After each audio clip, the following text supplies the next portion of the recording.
Hey guys, this is Renzo. What you can see right here is a cause and effect diagram, also known as an Ishikawa diagram or Fishbone diagram.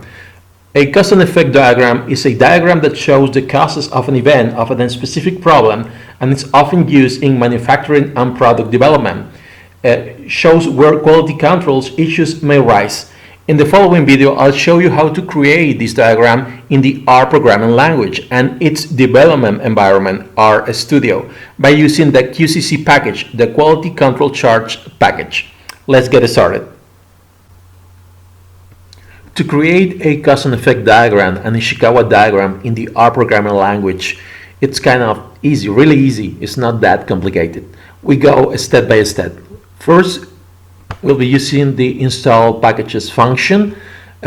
In order to install the QCC package, we won't run this command line because, as you can see at the packages tab, we already installed the package, the Quality Control Charts package on its 2.7 version. We'll skip this one, but we have to activate the package by using the library function.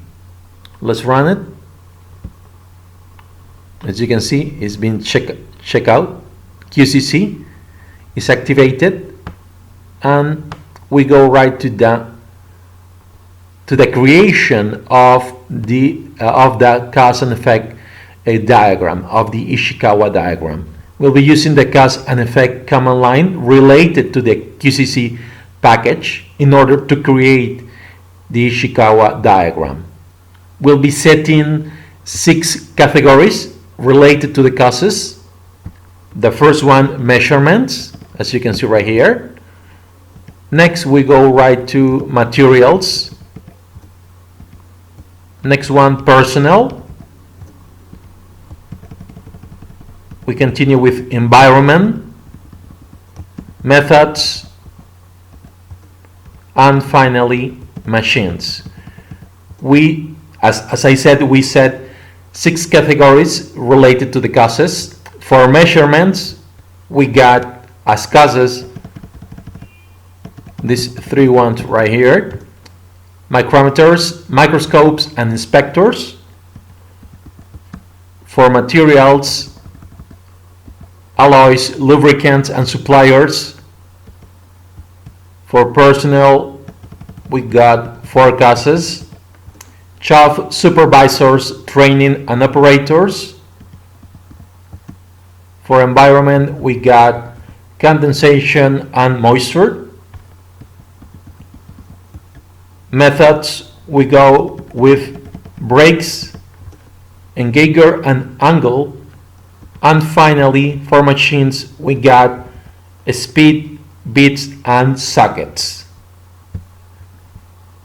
We'll run all this junk of command lines. We'll run it. And finally, we got the effect, actually the main problem we want to solve by setting categories and the causes. And we got as main problem surface flaws. We run it. And as you can see right here, we already create the cause and effect diagram, the Ishikawa diagram. The main title, we got the different categories I just mentioned. 6 categories: measurements, materials, personnel, environment, methods, and machines. The causes, different branches, and the main problem, surface flaws. This is it for today's video. Any doubt or comment on the comment section of this video, don't forget to subscribe. Thanks.